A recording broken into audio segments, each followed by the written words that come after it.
we sourced a part from abroad, which basically we're struggling to buy, and also the cost of it.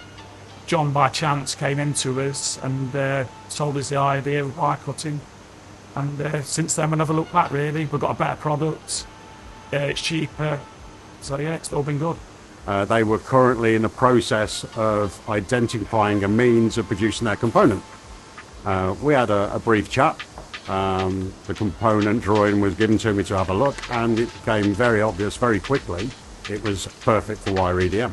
Never even seen an EDM machine before, actually, in real life. So the whole principle of how the machine works and everything, I had no idea. I have a little bit of CNC programming background, so basically it's run from a very smooth CNC system, which is not complicated at all. There's a lot of online on-board help, I should say, and then machine side, yeah, been very easy. We took the training. We had 3 days training, some at NCMT, and then 1 day here, so that we could actually use our own machine. We make our rotor outers out of it.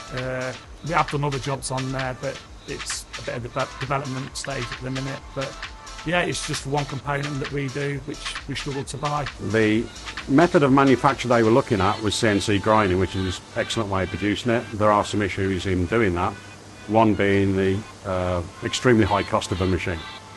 When you look at how it can be produced, me being an EDM guy, the obvious choice is EDM. The beauty of the EDM, as I said earlier, we get a constant repetition of size. So when we started looking more into the actual process that required, it became very obvious with the precision they needed and also the surface finish they needed that the Makino U3i series machine was a perfect fit. From then on, it was just developing the program, deciding how we're going to do it and how we do the repetition of size. Good thing about Makino U3i is we know that if we decide to increase the component dimension by 2 microns, it will increase the component dimension by 2 microns. So we then went through a series of trials to get the best fit off the wire erosion machine to suit their component that was manufactured under the process. Those can vary. So what we had to do is get the best clearance, the best smooth running of the pump section itself, which again, because it's a Makino U3i, it becomes very simple to do. If you've got an interest in EDM or think you may have a component that's viable for EDM, contact myself, Jon Marshall, or my colleague Scott Horton. We're both the sales managers for Makino EDM or NCMT. Contact us on LinkedIn, send us a message, we'll come back to you.